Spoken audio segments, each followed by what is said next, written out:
day, fellow South Africans and citizens of the world. Yes, I see those guys from California, and hey, I'm shouting out to you, Jonathan. Look, we have got a very special guest on today, and his name is Bad Billy Painter, and he was actually brought to my attention by none other than our good friend Jason Bartlett, who's doing that epic walk across America. He started in Austin, Texas, and he's walking 1,500 miles to Washington, D.C. to go and talk to the President of the United States of America about this corrupt ANC government and what they're doing to South Africa. And it's interesting because Bad Billy, who you'll meet in a minute, has a huge empathy for the Boers, in particular in South Africa, because he's part Native American or Cheyenne, and he can feel a kinship about their way they're being treated and the genocide that is happening in South Africa today. So, without any further ado, with real people, here we go. We'll get Billy on the line. And we're going to start off with just finding out a bit about his history, and from there we'll get into what his causes are, what his issues are, how he's getting the message out to Americans about what is happening in South Africa. Alright guys, this is a Billy show, Bad Billy show. It reminds me of Bad Leroy Brown. Remember that wonderful song by Jimmy Crochet? I think Jimmy Crochet was also Cheyenne. But anyway, let's see if I can get Billy on the phone. Here we go.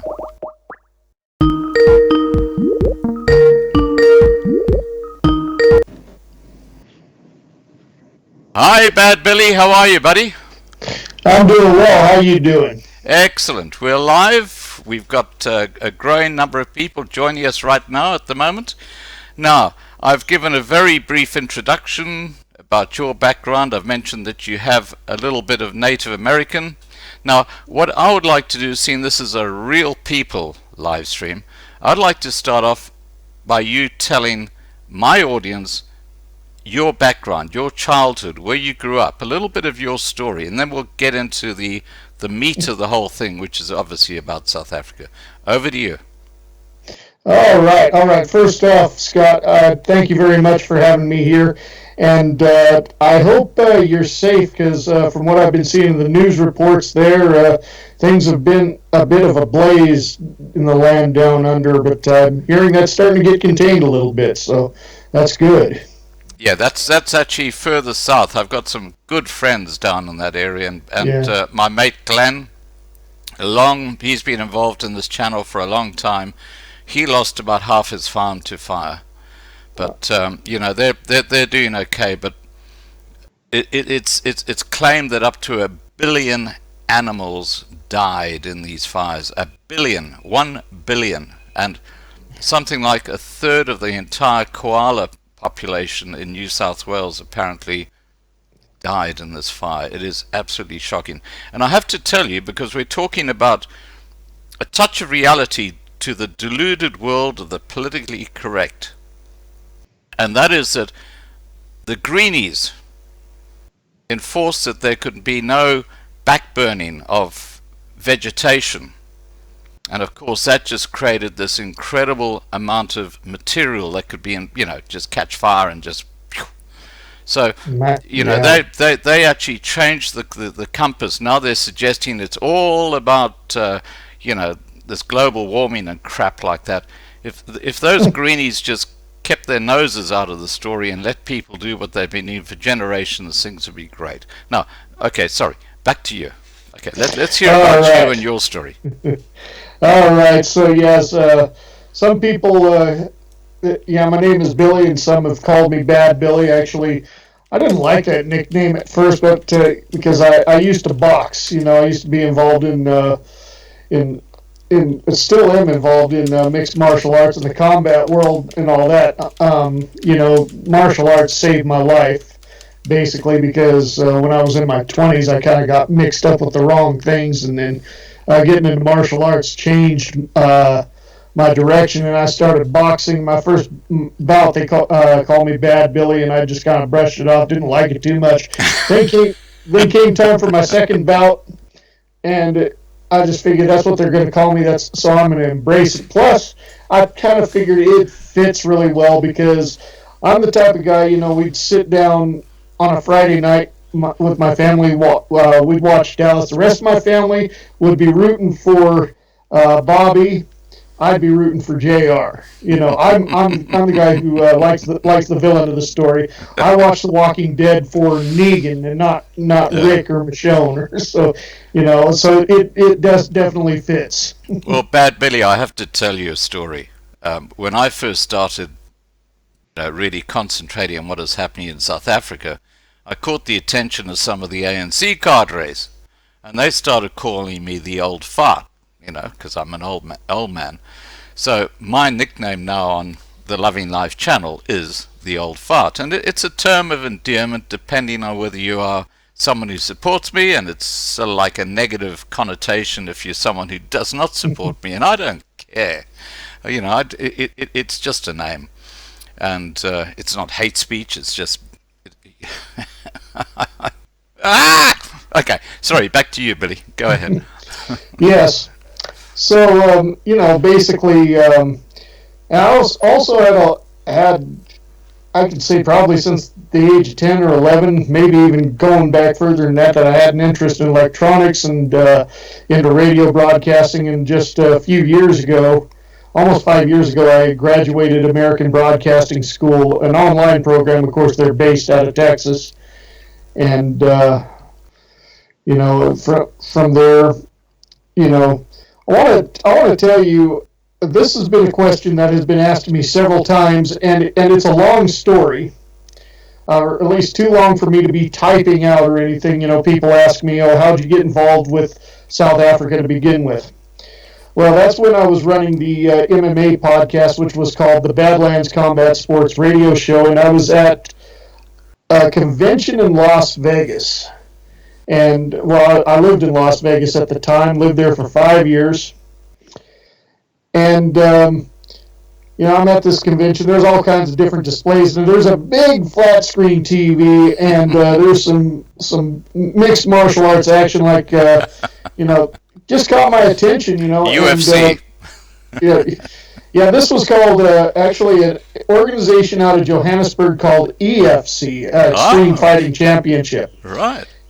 And, a buddy of mine says, I'm watching it, and I got my eyes glued to this television set, and they're like, oh, yeah, this is all out of Africa. And I'm like, really? They got an MMA organization in Africa now. So, I started taking a bit more interest in this, and so I get on Google, African Mixed Martial Arts, and I find EFC. And then you find the EFF.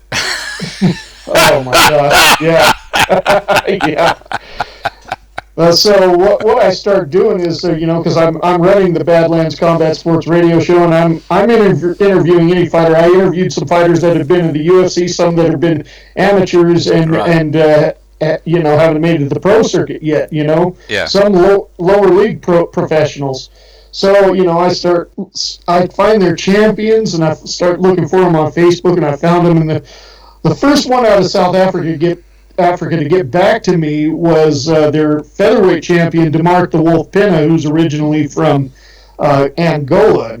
He was very eager to talk to me. He gave me his manager's information, so I contacted his manager. I actually had an interview with her first before any other fighters. Yeah. Then my very first South African fighter that I had Neil Grove, who he was born in South Africa but had been living in the UK since Mandela had taken office. He left about that time. And, it just took off from there. My first real interview with a South African fighter was Gareth Soldier Boy McClellan. And from there, my popularity with the South African MMA community started growing. And, I'm getting these requests on Facebook from people I've never heard of.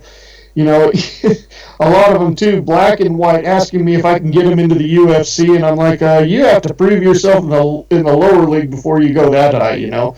So it was the South African MMA scene that got me started, you know, and I definitely made a name for myself with them, and then that's when, you know, as I taken a greater interest in the country, that's when I started finding out the bad stuff. Yeah. You know, the Julius Malemas, the Andealing Inthamas, or however you say that idiot's name. Nixidama.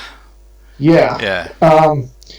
You know, and this actually goes back to when I was in my early 20s. There was something I was watching on TV about the crime rate going up in Johannesburg, and this was shortly after Mandela had taken office. They were talking about the crime rate going up, but then they said the worst is to come. After they went to commercial break, they came back and started talking about the farms, and this was in the mid 90s, you know, when Mandela was still in office. Yeah. So this, you know, I'm like, wow, you know.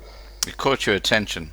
It definitely caught my attention, but I never really paid it much thought. And then up until recently, when I started hearing more, and of course I've also interviewed, when I came up with Outlaw Radio, where I interview a lot of musicians, which have included a few names I'm going to name off that South Africans are going to recognize. Yeah.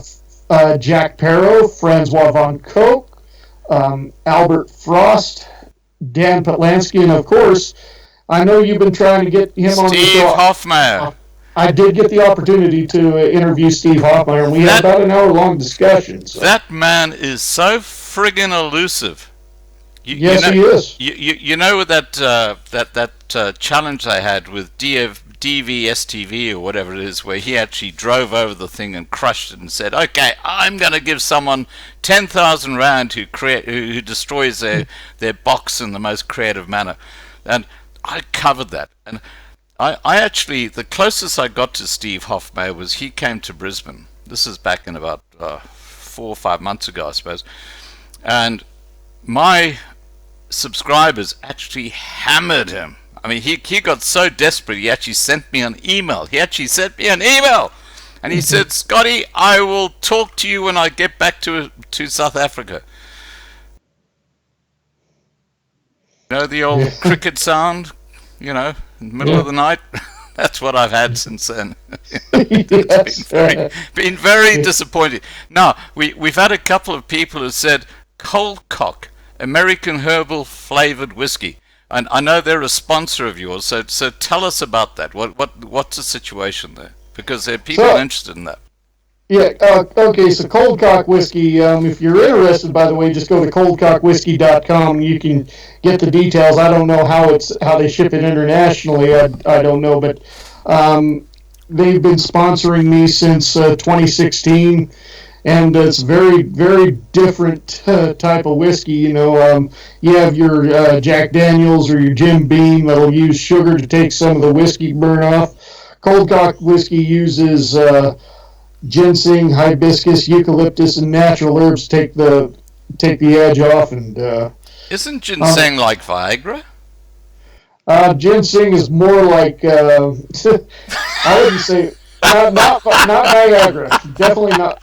But it's natural caffeine. Okay. Basically, it's an upper. I seem to associate ginseng with Viagra for some reason, but well, that's because one of its uses is as an aphrodisiac. Ah, you see, I'm an expert in this area.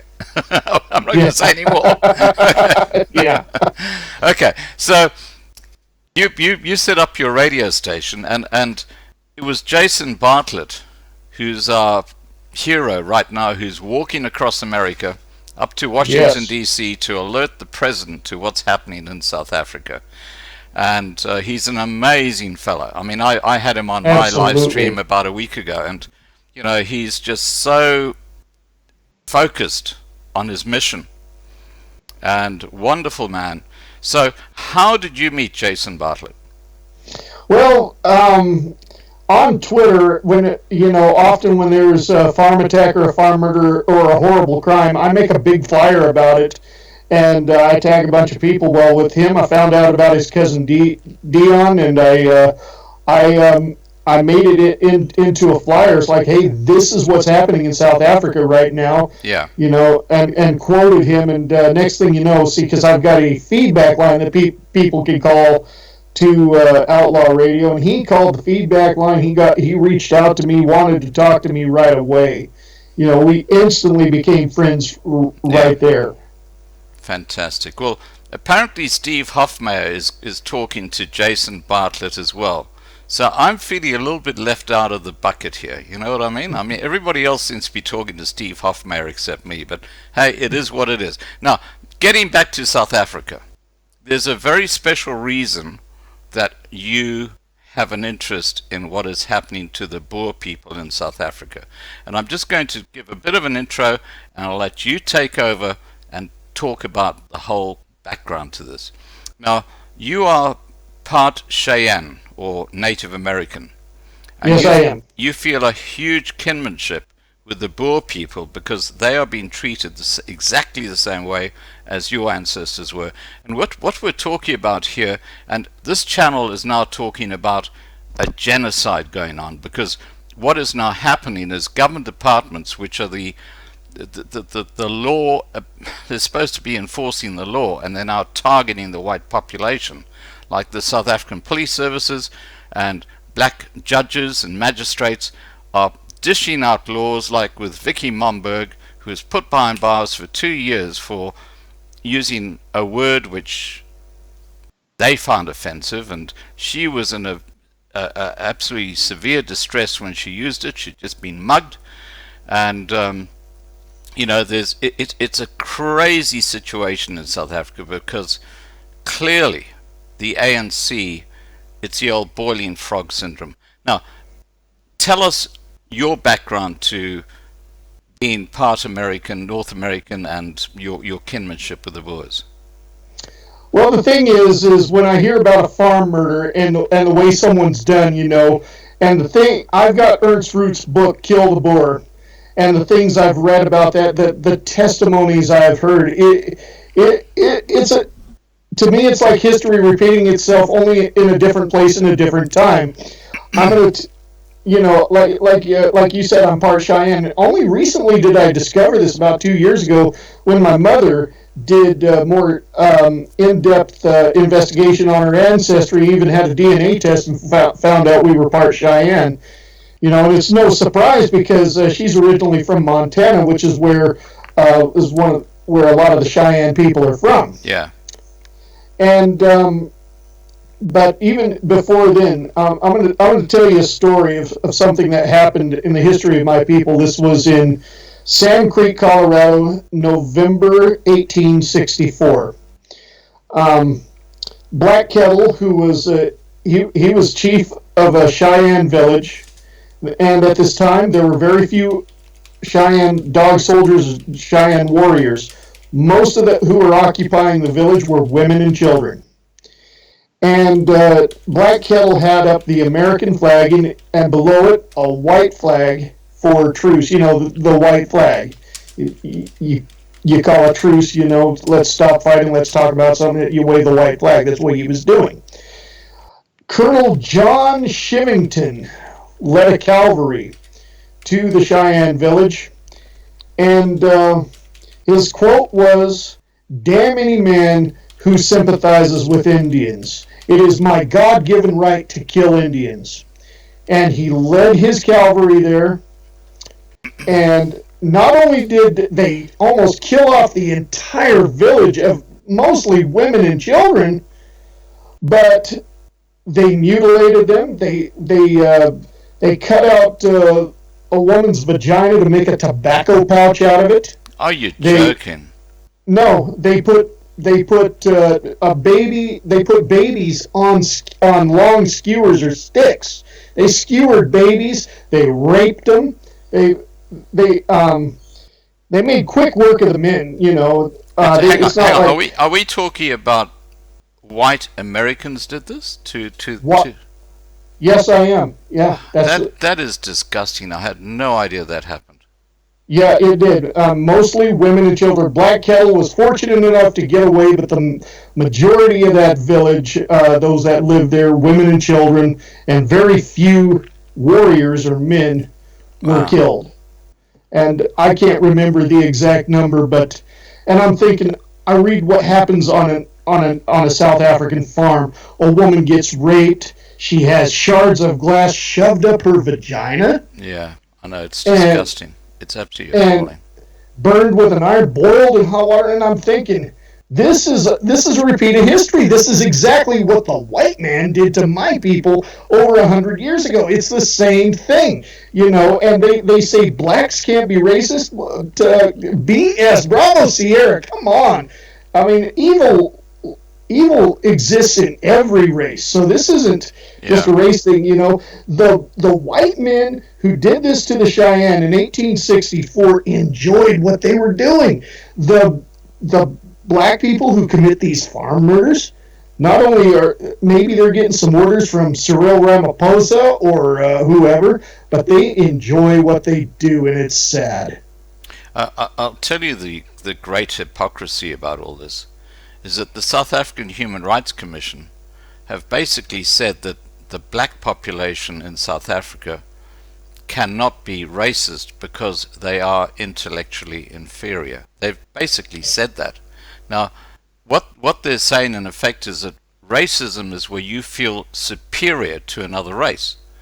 And that's a load of BS. And that's why if you're a white person, you say something, it's bang, you get the whole book thrown at you. But you take Julius Malema, who's a very smart politician, and he's out there to try and lobby his supporter base, and he says the most racist things, and yet because he's black, and because the South African Human Rights Commission is so inequitable, it's like he just gets a pass every time. It is just totally ridiculous. You would have seen this, wouldn't you?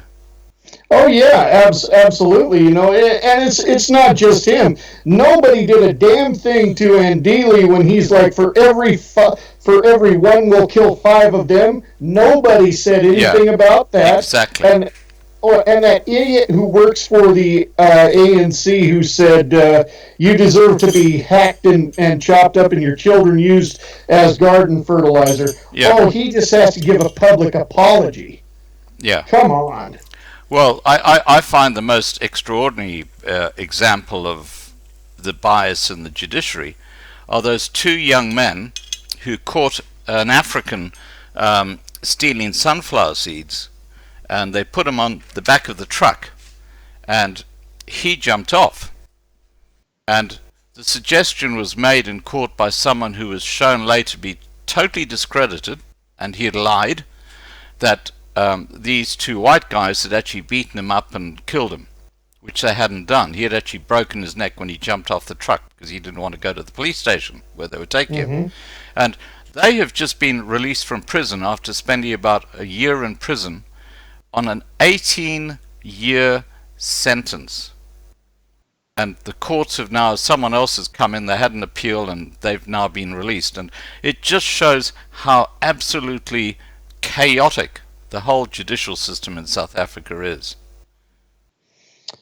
It's as you can tell, I just got no words for it. I really don't. I mean, we've seen some crime in our lifetime. We have, but not up to the level of this, and it's only getting worse. Well, I'll tell you the kicker in all this is that case with the sunflower seeds and the guy who jumped off the back of the truck and killed himself, that hit the headlines all over the world.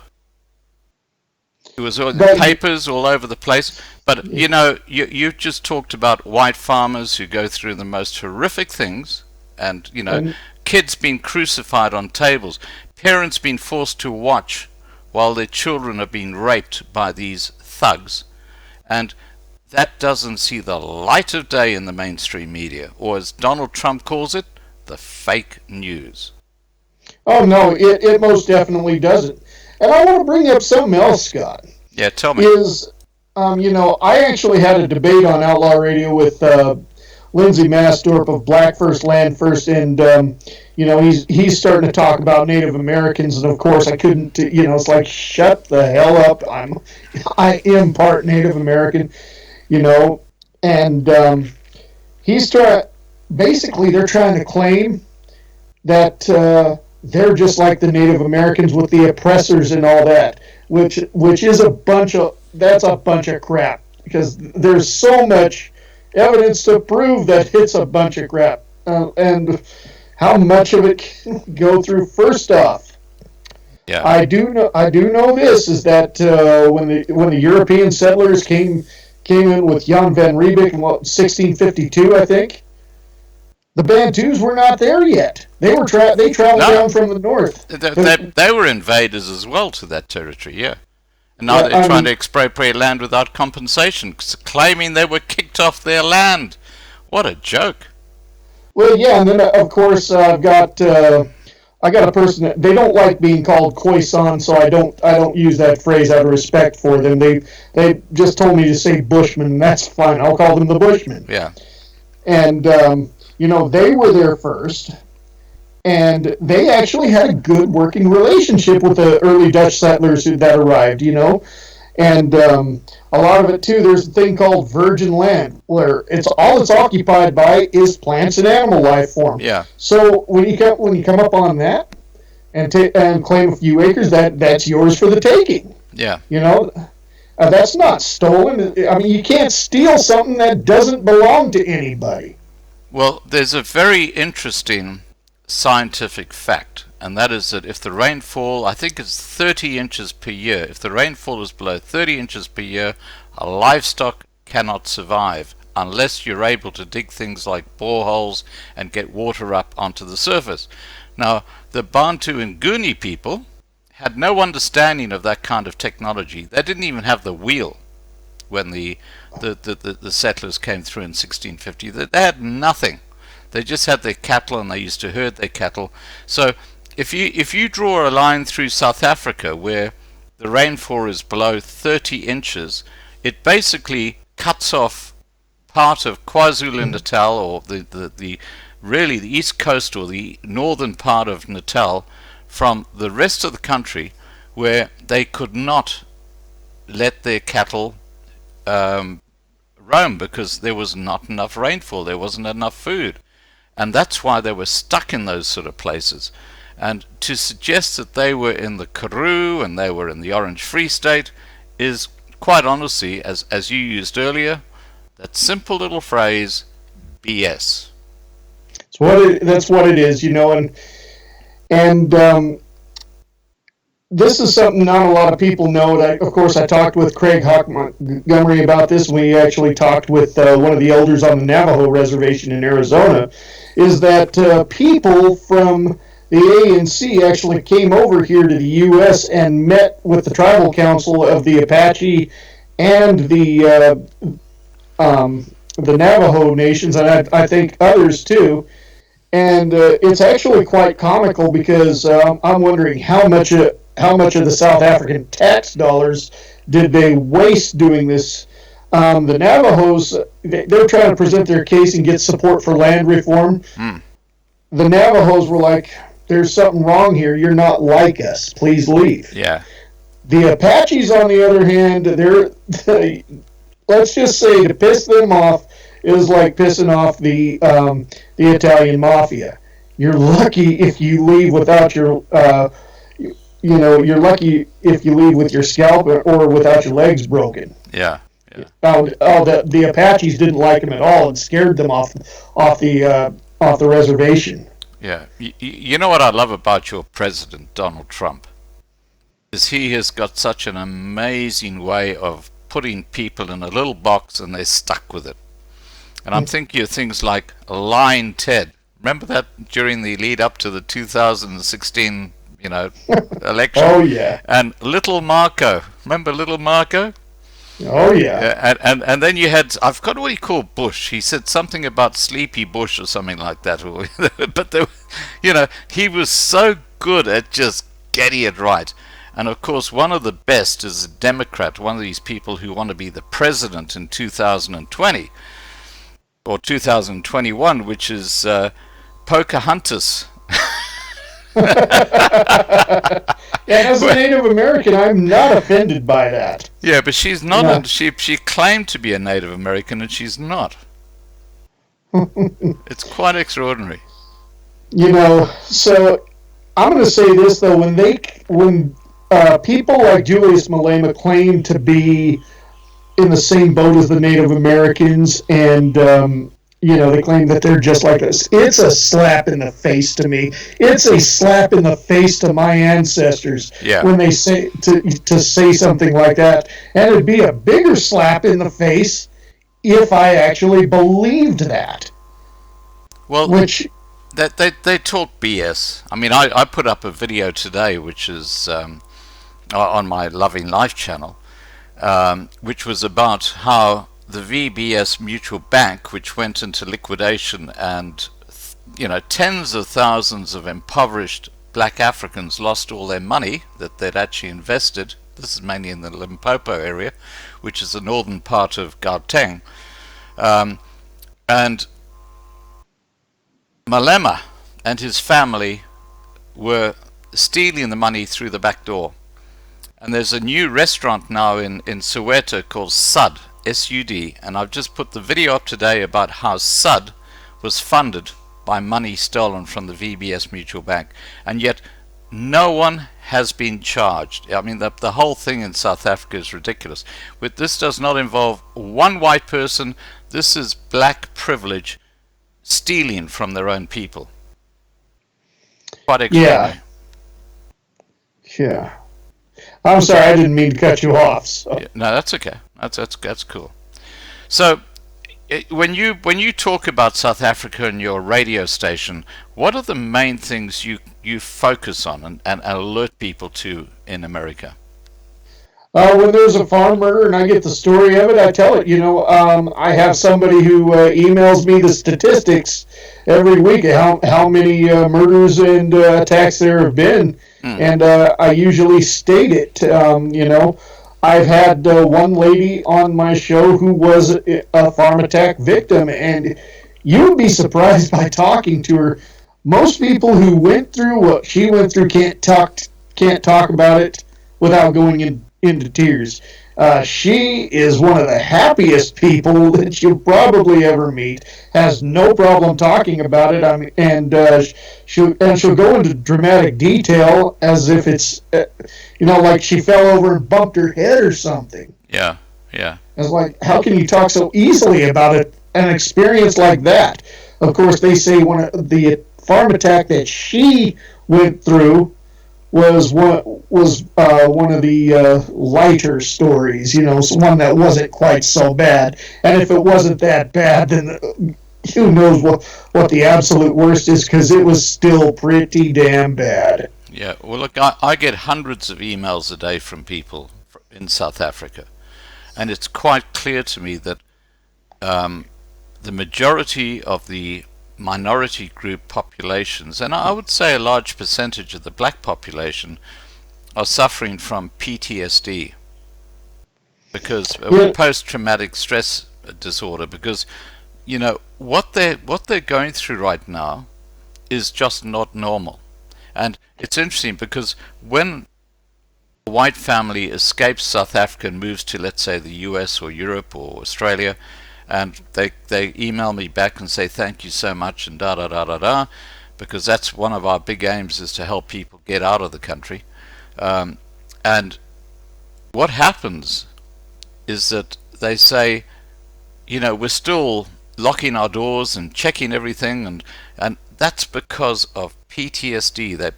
They've basically got this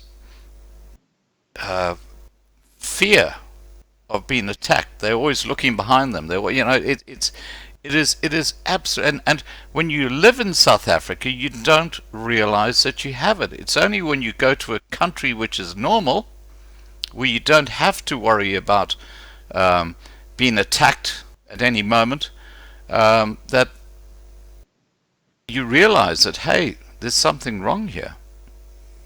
Well, war veterans go through the very same thing. Those who've served in a certain war, they'll leave they'll leave and they'll be gone for months at a time. They survive the ordeal. They come back. A lot of them come back changed. If they don't come back physically wounded with traumatic brain injury or missing a limb or paralyzed or whatever, you can guarantee that they have these same symptoms, because of what they had to experience during the war, the things they saw during the war, and obviously South Africa has become a war zone and has been a war zone for quite some time. Otherwise, you go to somebody's house let's say you go over there and visit, and it's basically gated up like a prison.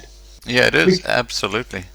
Yeah. I mean, I just can't imagine living like that. Not at all. And this whole thing of land expropriation without compensation is going to be an epic failure. And it doesn't take a brain surgeon to figure that out. However, and I think even Malaman knows it too, because he's got an agenda afterwards. Well, I'll tell you what the impact of expropriation, and it's not just land, it's anything, expropriation without compensation. They can, under this act, expropriate your car. They can expropriate your house. They can take your bank account away from you, the money in it. They can do just about anything. They can come into your house, go into your safe and take all the jewelry. I mean, this is what it actually is about. It's not limited to just land. It's anything. Anything that is of value. Now, you consider the double speak. That famous saying in America from the Wild West days about you speak with a forked tongue. Now, here you go, Ramaphosa saying, we are going to attract so much investment into South Africa. They're going to come in. We got 1.5 trillion rand that we're going to try and pull in. And then you think about any rational investor who looks at South Africa and says, hey guys, if I go and invest there under this expropriation without compensation, once I've set it up, they can nationalize it and take it away from me. Now, there's only welcome the age of communism. Yeah, and there's only one exception to that group, and that's the Chinese. Because the Chinese are slowly colonizing South Africa through debt, the debt trap. And that's another thing, Scott. It's so funny. You talk about they have made the Chinese honorary blacks. Oh, that's ridiculous.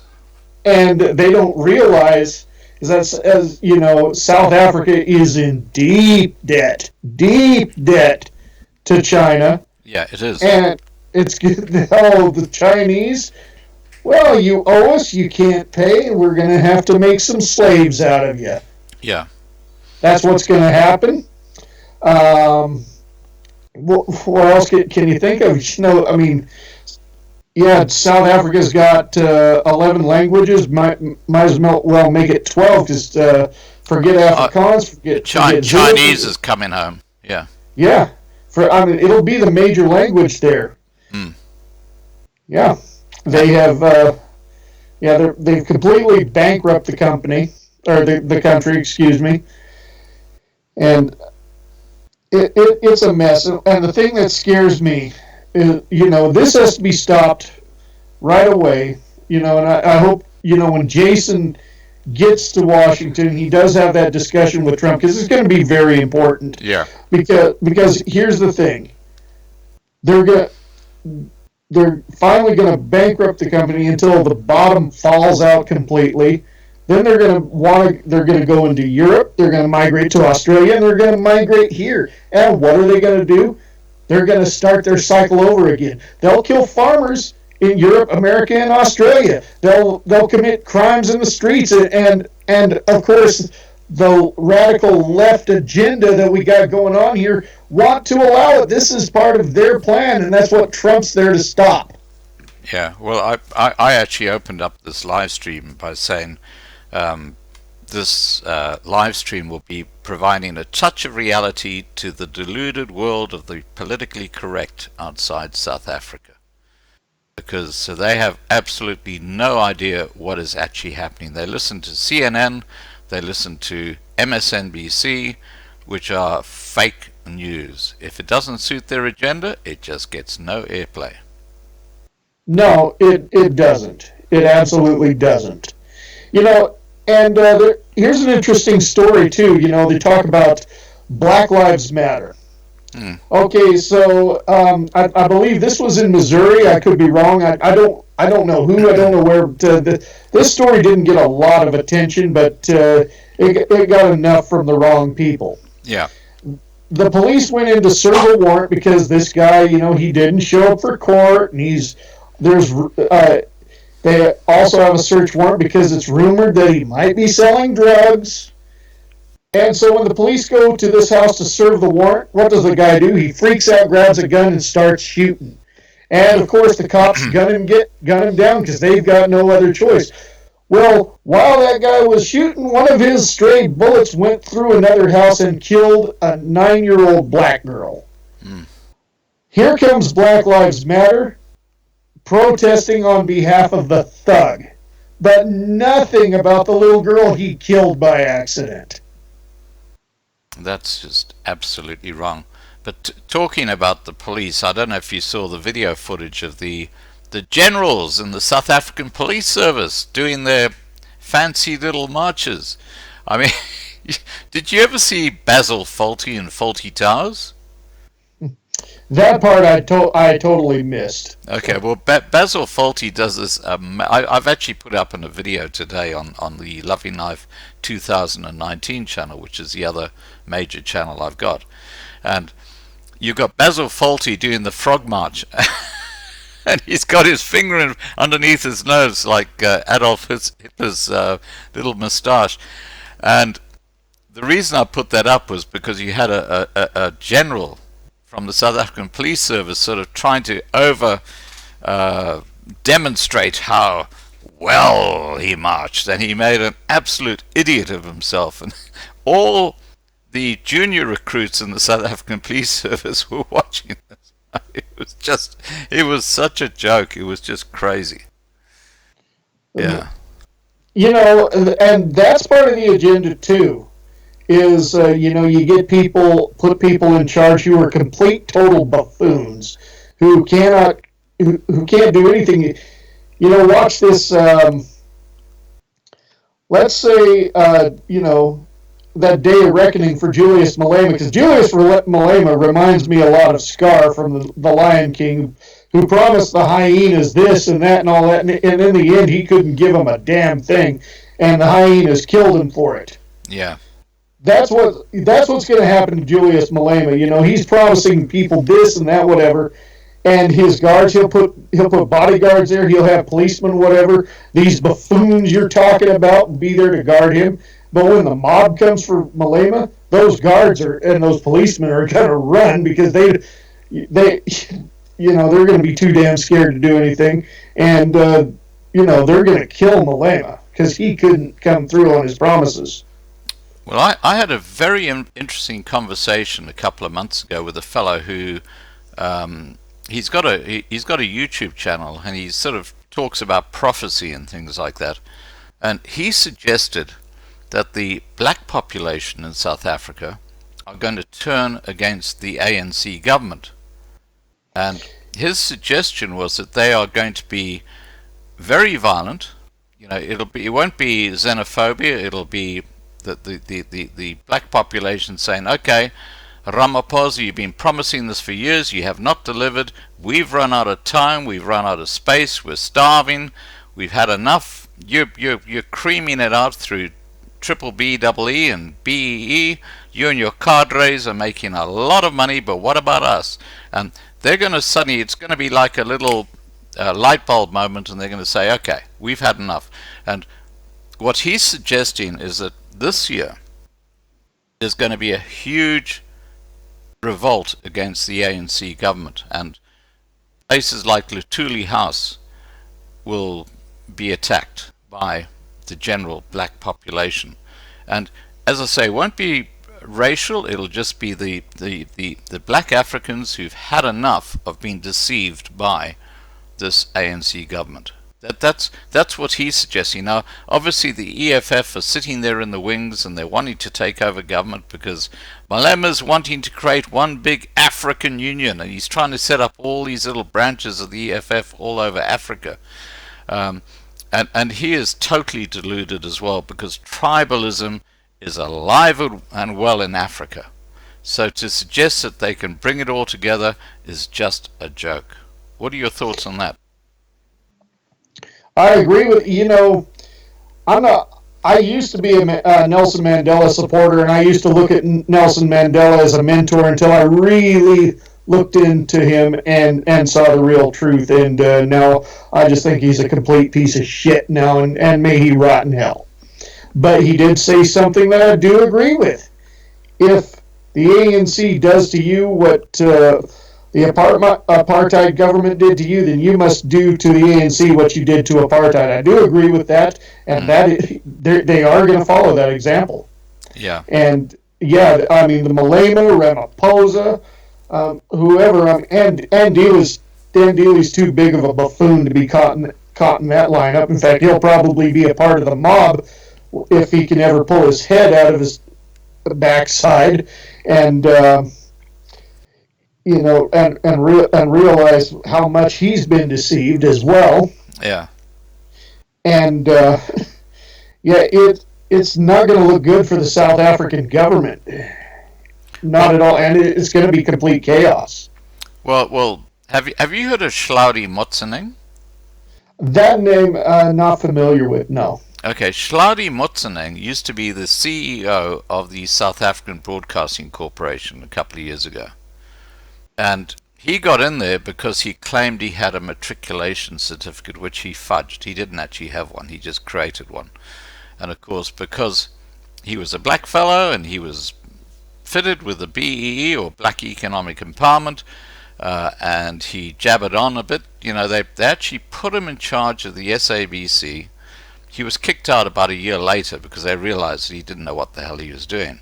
But this guy is a natural comedian. I mean, he is so funny. I've got so many videos. If you just type in Hlaudi Motsoeneng, that's HLAUDI and then space MOTSOENENG, Motsoeneng. If you type that in, and there's one classic, absolutely classic comment he makes. He says, "Fresh air. Fresh air. I am well, that's Hlaudi Motsoeneng." I didn't know who he was. These are the guys who, through Black Economic Empowerment, are running South Africa.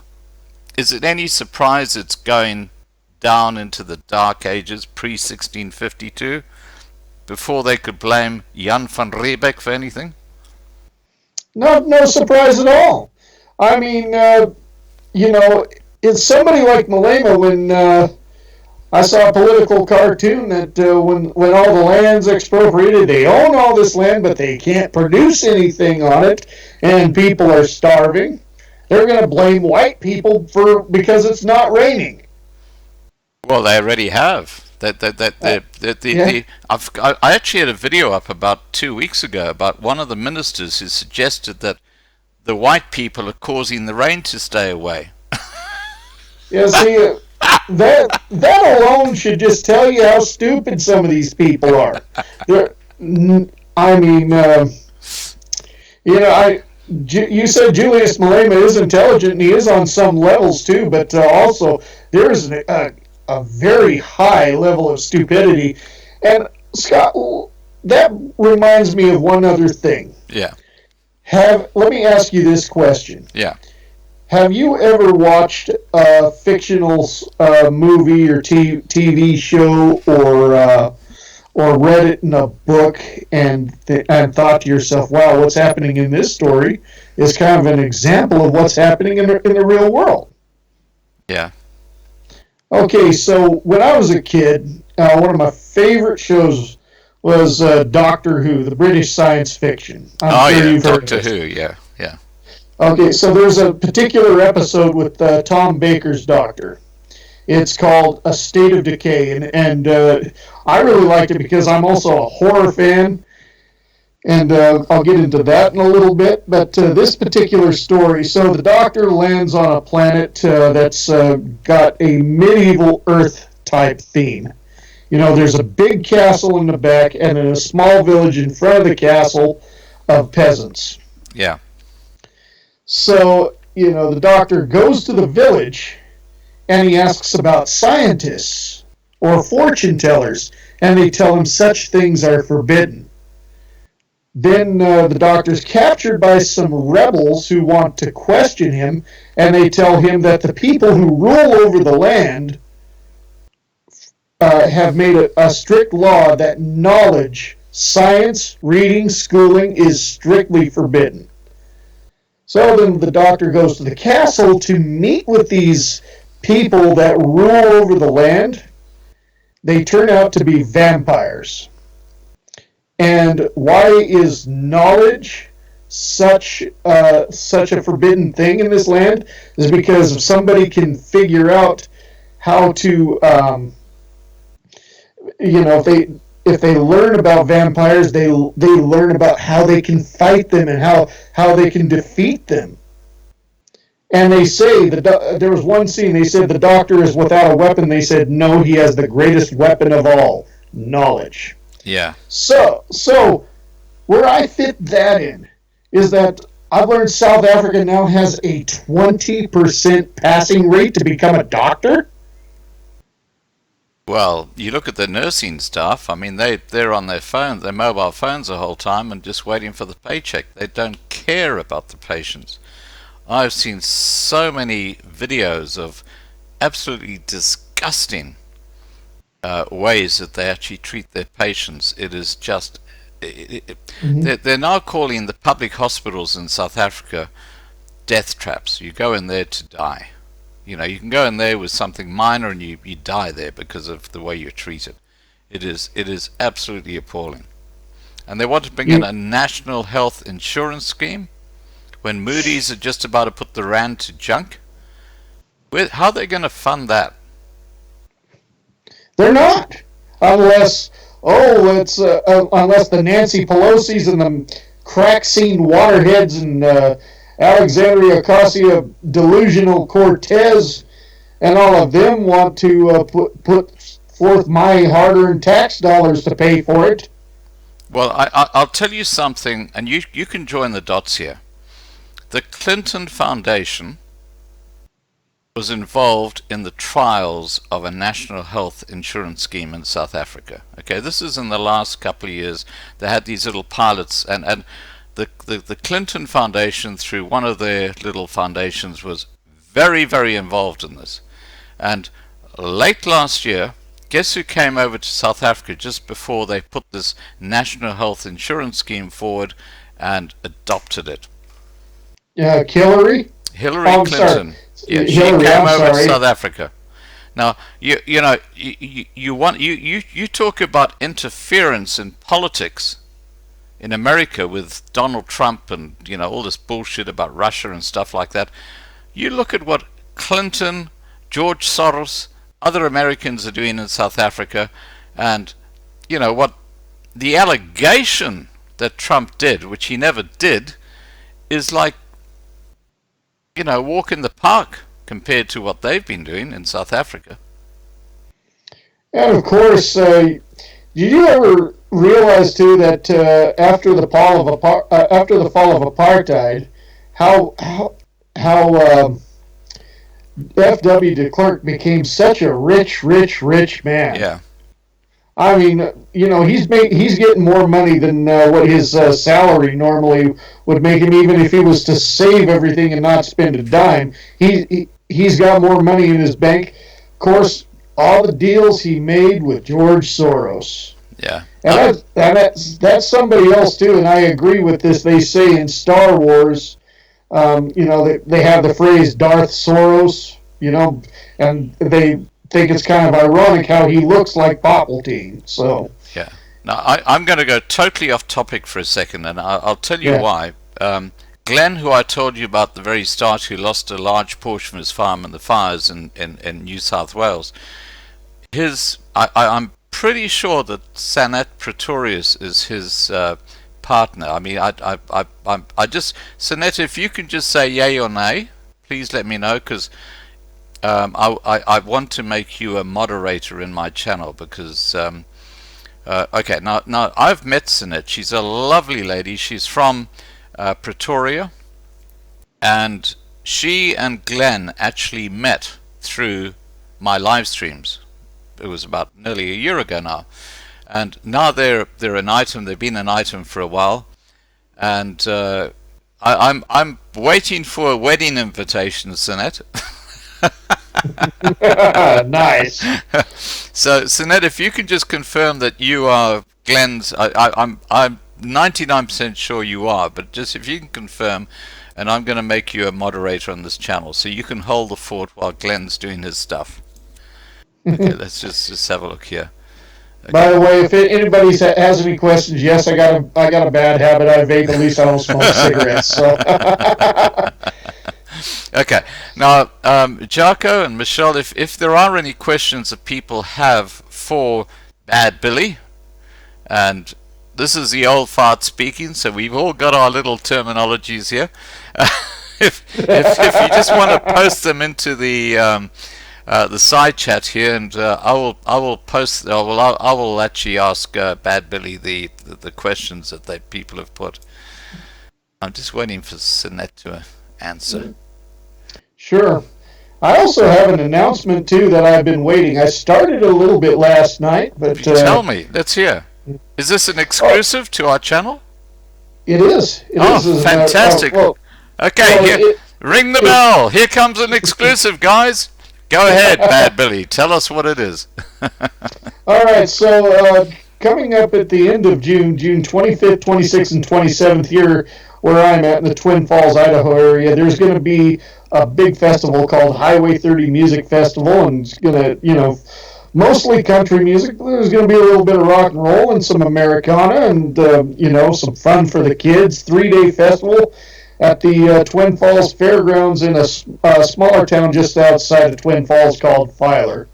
I'm going to be there as media, and I'm trying to think. It was Ross Perot that said, and by the way, when I first voted, that's who I voted for president, was Ross Perot.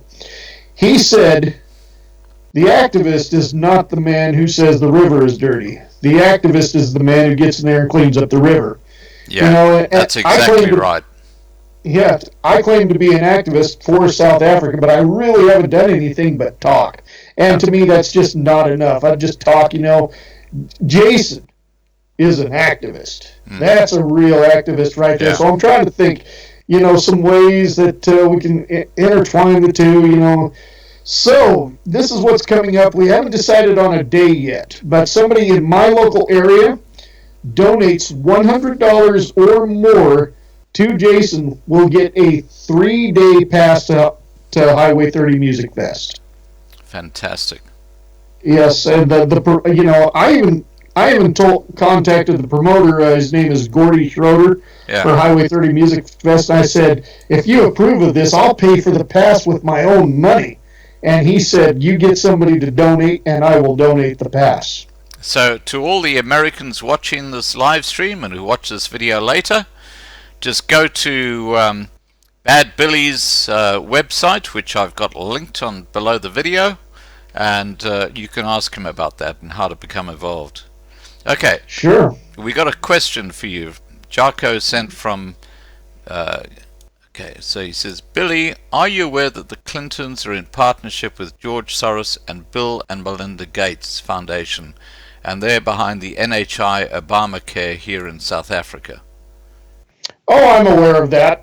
And even if I wasn't aware, it wouldn't surprise me. I mean, they've got their hands in many cookie jars that they don't need to have their hands in, and they have for a long time. So yeah, it is. Yes, I did know that, but if I didn't, it wouldn't be a surprise to me. Fantastic. Okay. And Daryl McClanahan has asked, how much is a bottle of Cold Cock American herbal flavored whiskey?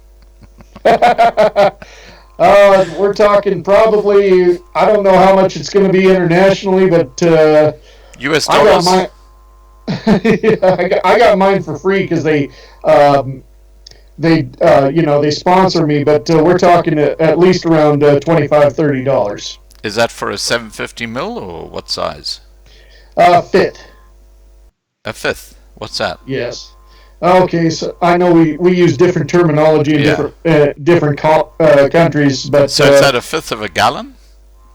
No, a fifth is probably a quarter gallon. Okay, so that'd probably be about a liter. Yeah, that's about right. About a liter, yeah. Yeah. Okay. Well, there you go. There's your answer there. Okay. Yeah. Well, Jonathan has said 750 ml, so I'll accept what Jonathan says. Hey, just go to coldcockwhiskey.com, and there are ways you can purchase it online. I'm just not keen on the international shipping, that's all. Anyway, we're not here to talk about whiskey. We're here to talk about a far more serious subject. Now, absolutely. If you look, let's say we look in the looking glass a year from now, where do you see South Africa? Unless something is done like right now, like something has to be done this year, 2020. Yeah. South Africa's bottom is going to completely collapse. They're going to look to wipe out the majority of the white minority that's living there. They're going to, whoever can get out is going to get out. Whoever is forced to stay is going to get murdered somehow. Because they are looking to obliterate the white population there. And that really scares me for friends of mine who are living there. Companies like I mentioned earlier at the start of the show, EFC Extreme Fighting Championships. They're going to get out and probably hold the promotion maybe in Australia, maybe in Europe, maybe here. Who knows? They're not going to have a problem getting out of there. It's those that are squatter camps are. It's not like they're going to throw grenades and napalm at them. They're going to come at them with machetes, and it's going to be complete chaos. It's horrible, and something has to be done right now, Scott. We have no time to waste. Yeah. No, look, we certainly do have to act, and I think the kicker is going to be Eskom.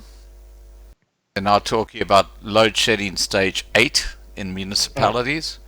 The maintenance side is a complete disaster. And you've now got a white fellow running the show, which I think the horse has bolted. I think it's too late. I really do. Yeah. I'm not going to say all hope is lost. Yeah. But we're getting to that point. Well, I think the only answer that the minority white population has got is to form a separate state in South Africa. Just establish a separate area. And you know what's going to happen after about 5 or 6 years? It'll be the most productive, growing area in the country, because you've got people who are actually making things happen. And along the borders, you're going to have a huge number of people from other groups trying to come in to actually benefit from an economy which is actually growing, as opposed to an ANC government which is actually collapsing. That's my prediction. Yes. It's interesting you bring that up too, because I've actually talked to somebody who's he's a part of a group of people down there called Cape Exit, and they're talking about secession of the Cape and becoming an independent nation of their own. Mm-hmm. That's a good idea. And and he's already saying, we're not promising anything like apartheid, where everybody's going to be segregated and separated and all that. It's about people of all color with level heads on their shoulders that are willing to work together. And a lot of people can say as much as they want about the black population of South Africa. The truth is, there's a lot of black people down there that are facing oppression from other blacks down there, from the ANC. Absolutely. You know, it's not. This is not a race thing.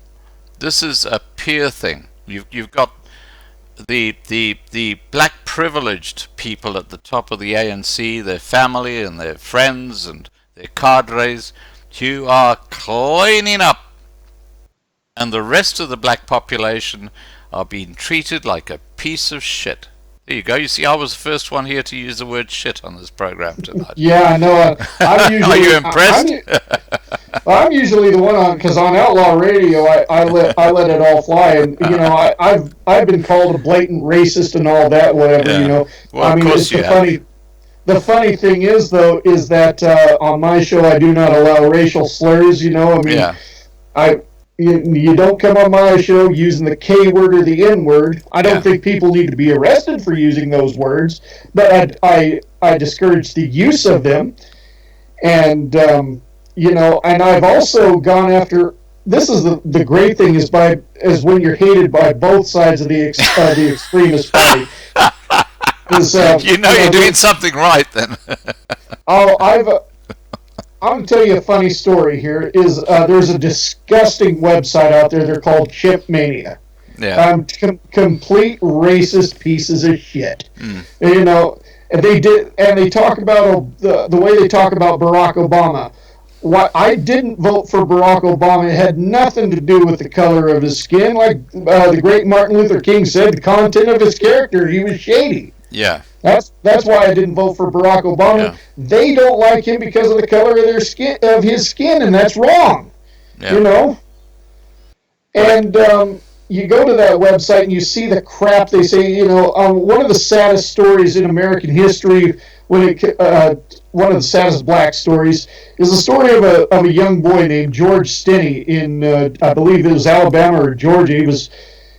He was 14 years old and accused of a murder I know many know damn well that he did not commit and couldn't have committed, but yet he was tried, found guilty, and executed via the electric chair at 14 years old. That's terrible. You know? Yeah. And they're on that website, Chimp Mania, making fun of him. I have called out the hosts of Chimp Mania Radio, and I embarrassed them. I completely embarrassed them. They, you know, after they thought they could mess with me, and so it was like, hey, I pushed back. I know it's a little bit childish mudslinging. They did a skit on me, so I did a skit on them, completely making fun of them and showing the world how stupid racism is. Yeah. After I did that skit, they didn't do a show for almost a year. Wow. Yeah. Look, it is absolutely crazy. I think a lot of people who are actually closet racists hide behind the fact that they claim to be anti-racist, and I think that they are kind of lost souls, and I think there are a lot of people who fall into that particular basket. What this channel does, the Loving Life channel, is it calls a spade, and it doesn't matter whether you're white, black, colored, Asian, Chinese, Australian. It doesn't matter. If I see something that's wrong, that's happening, I talk about it. Yeah. And you know, so I totally get what you're saying. Exactly. You know, I mean, you just point out what's wrong is wrong, and what's wrong doesn't have a color. What's right doesn't have a color. Yeah. Now, Reith has just written here, and this is very interesting because I'm hoping to have Vicky Mumberg on a live stream soon. And Vicky and I are actually in email contact, but she's got a court case at the moment happening against the judicial system and the National Prosecuting Authority in South Africa. So she's got to be careful what she says at the moment. But Retha says, my father was arrested, locked up, and appeared in court for using the K word in his yard. And you know, the K word, just so everybody knows what we're talking about here, the K word in its strictest interpretation means infidel in Islam. And an infidel is anyone who does not believe in Muhammad. So, if you're a Christian, you are a member of the K community. That's a reality. So to suggest that it relates only to a particular racial group, when you look at the actual strict interpretation of that word, is a load of BS. Now, Jarko has asked Billy, if the ANC start with a shit hit the fan scenario, does he think the world would judge us if we take up arms and fight back with force in the context of a civil war breaking out? Me personally, no, I wouldn't. The rest of the world, I honestly can't speak for other people, but we're going to have some extreme leftists who, especially if you're white, are going to say, oh, you're taking up arms against people of color, you're a racist. So, I'm going to say, do what you have to do to protect yourself by all means necessary. But we got Antifa, we got the radical left, and all of them who are the real fascists, by the way, who are going to say differently. All backed by George Soros. And in fact, Jason Bartlett has been harassed by Antifa. Apparently they're on his case now. As have I after defending him. Oh, really? Have they been contacting you, have they? Oh, they try. They send me threats, and it's funny too. Is I get threats from people in the EFF and all of that. Some who think I'm South African, which is really funny. telling me how they're going to kill me and all that. With cold cock American herbal flavored whiskey behind your head, they think you're a South African. I've been attacked on social media by some of these idiots who don't know how to spell, mind you, thinking they spell "we kill you," and I say bring your panga or your machete, whatever it is, and Bad Billy, I have to tell you something. I always talking about the L factor. You know what the L factor is? What is that? It's a logic factor. When it comes to these guys, it's missing in action.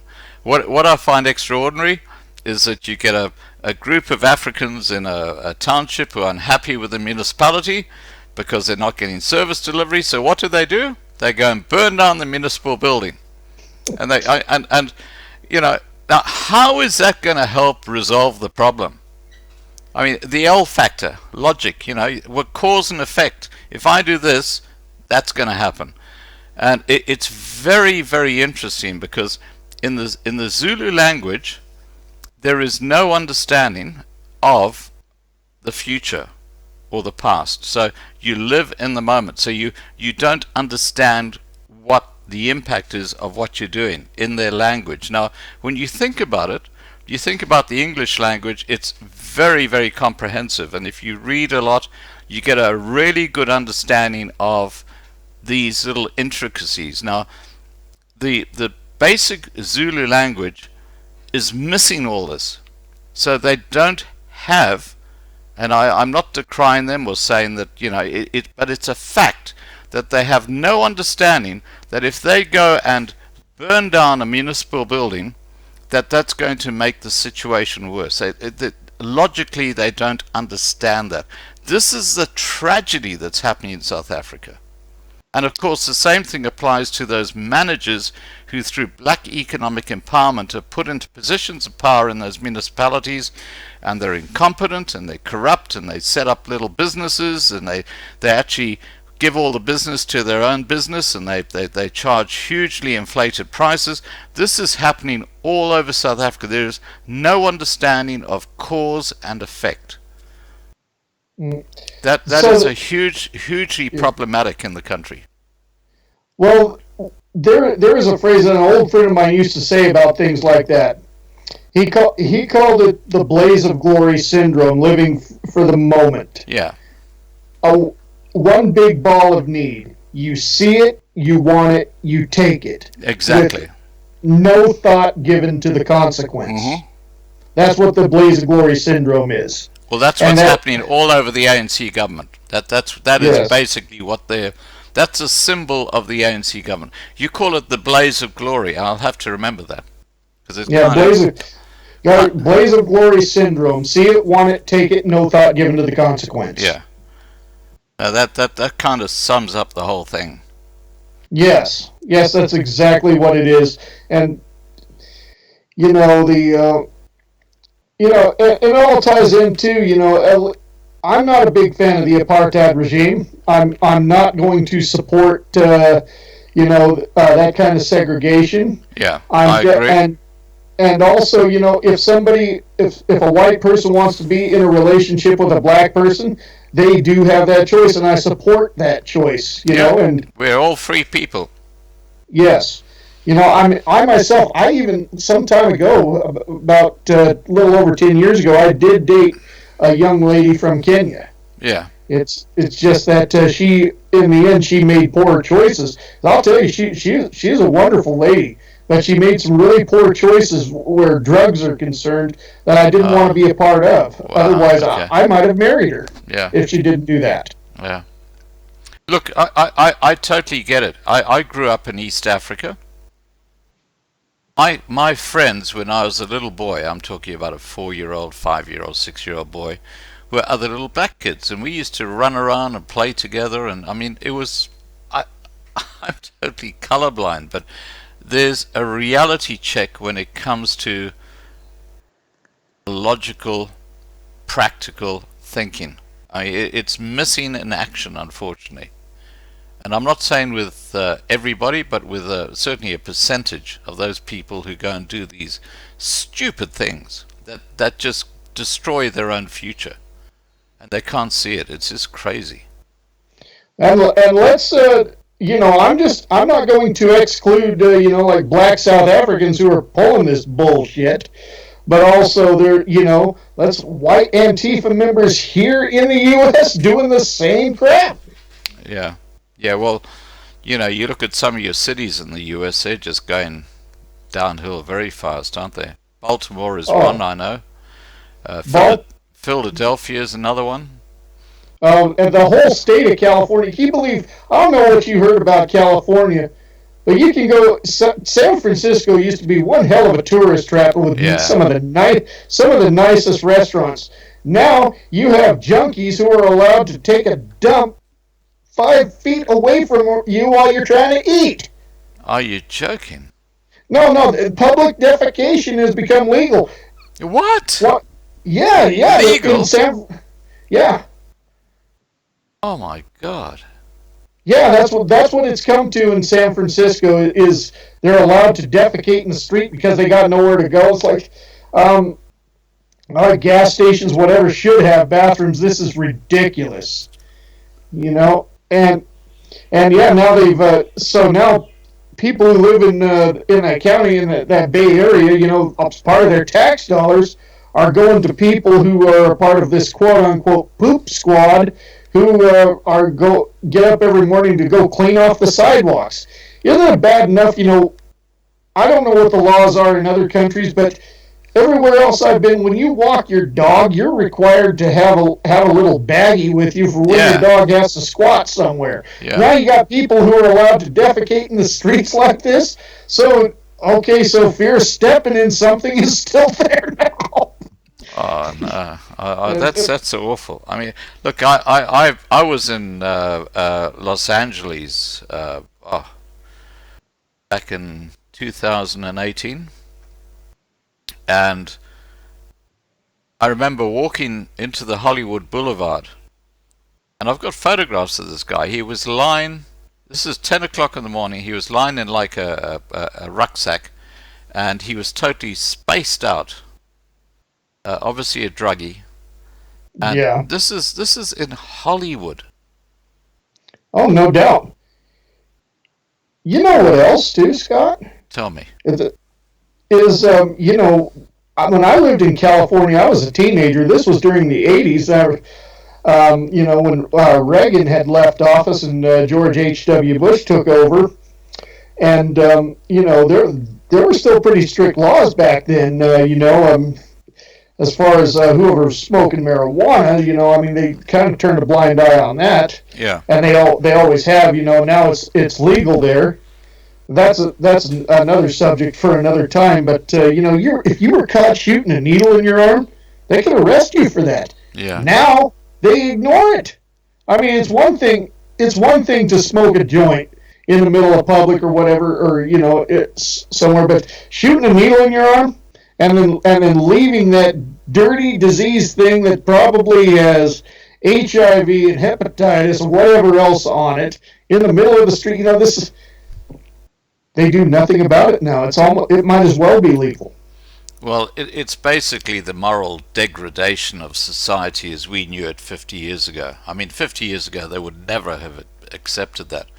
And I would not be surprised if in 10, 20 years in parts of America and other parts of the world, where a couple don't have a hotel room and they just do it on the sidewalk, and you can't do anything about it. It is becoming absolutely ludicrous because morality, there is no moral compass with a lot of people in the world today, and it's just so tragic.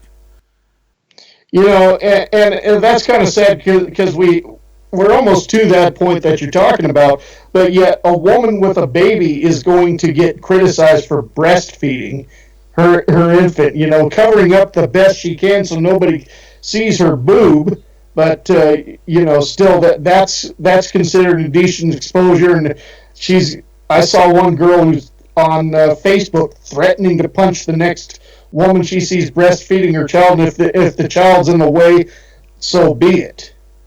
Wow. Yeah, we live in an amazingly conflicted world. It's just becoming totally ridiculous. And look, I just want to ask: are there any other questions the side chat would like to ask of Bad Billy while we have him here? Because this has been a very different conversation we've had here today. It's been Yes. very, very interesting. Very interesting. By the way, while I'm just talking, Billy, Jason Bartlett has promised to have a live stream with me when he gets to Washington. So I can find out exactly what happens when he's over there. So we're hoping to have that. I think it's the end of February he's planning to get there. So that's when we're looking at doing one. And if we do that, it would be great to have you on as well. So we might just try and see if we can tie that up. Yeah, if I'm available for sure. I'm gonna say though, I'm probably betting towards March is when, maybe the middle of March, of course, because looks like I think he said tomorrow he's taking the day off. He's definitely showing that Boer toughness where they have to have tolerance for pain and weather, but there's only so much a man can take, and he does have to let his body heal up. Yeah. Because I know he's getting blisters and things like that. We were talking about that in the live stream. But, okay, guys, are there any other questions people would like to ask Billy? Because now's your chance. Don't talk about cold cock. I think we've done enough of the whiskey stuff. But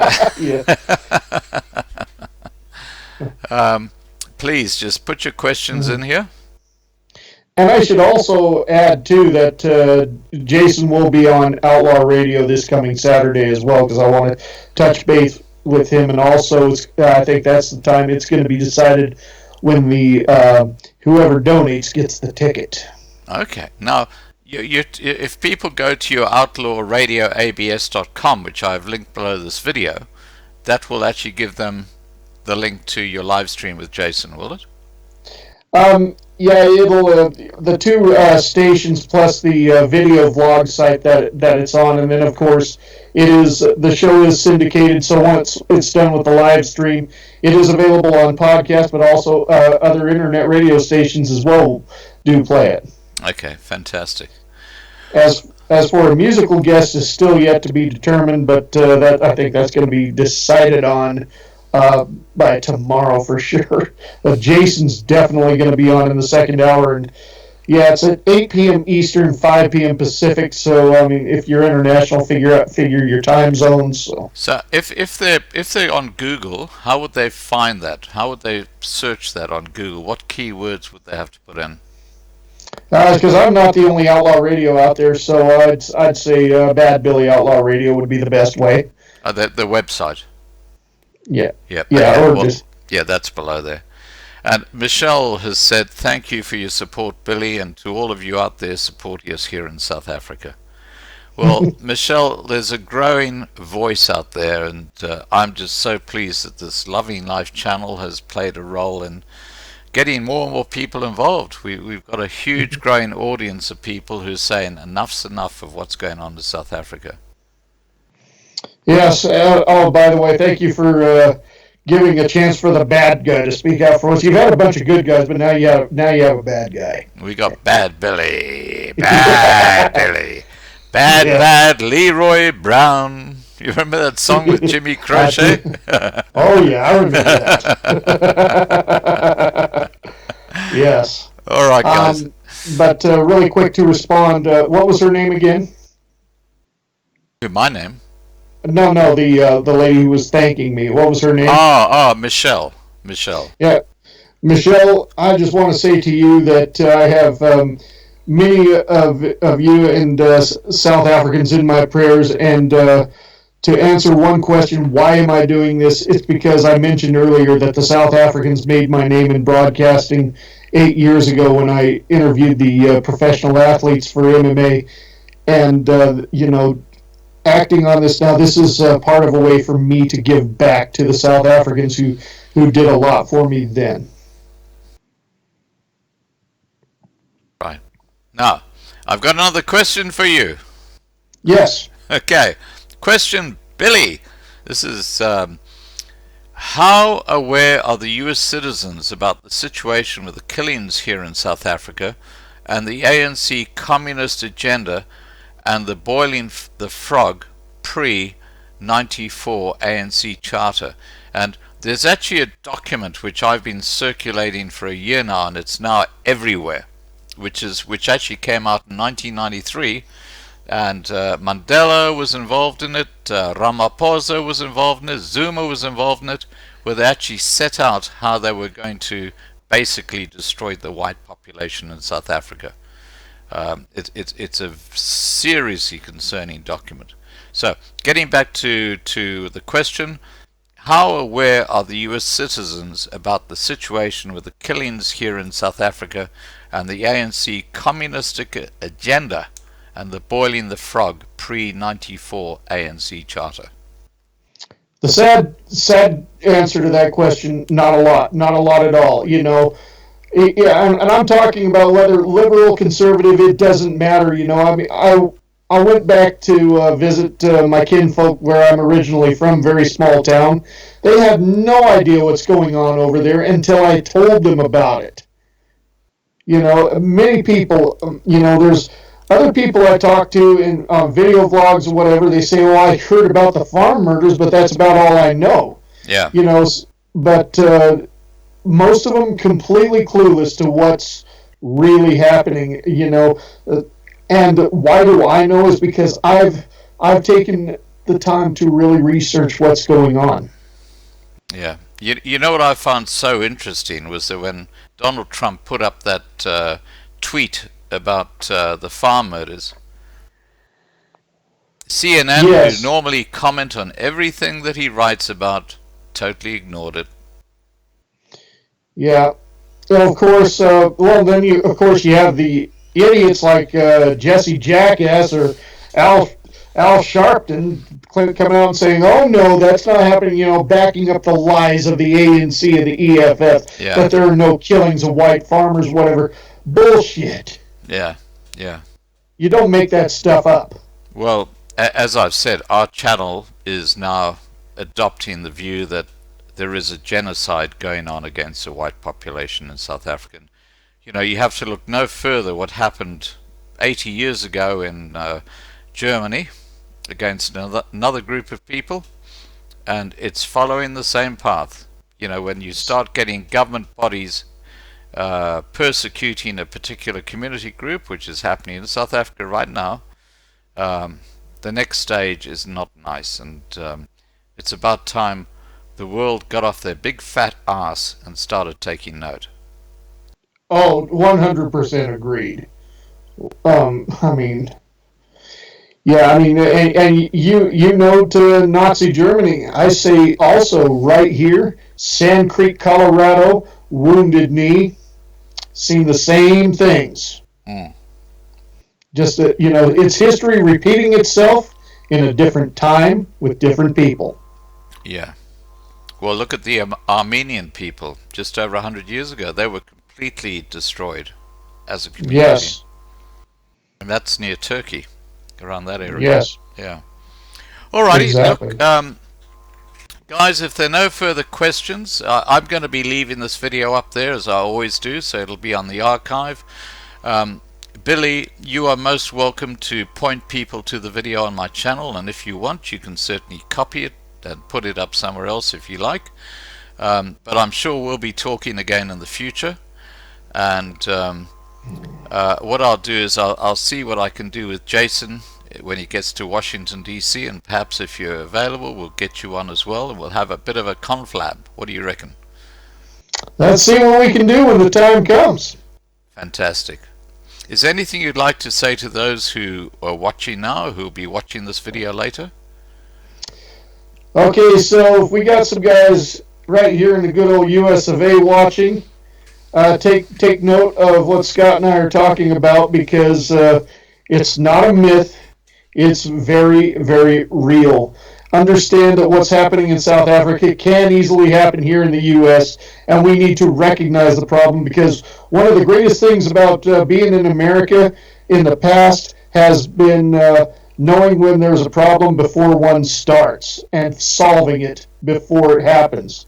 We need to recognize what's happening in South Africa, and we need to do what we can to help our brothers and sisters out there.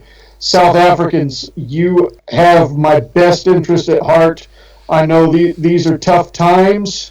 I wish I could do more to support you financially. More importantly, there are times I wish I could go over there and just start whooping some ass, and I wouldn't care if I went to jail for it.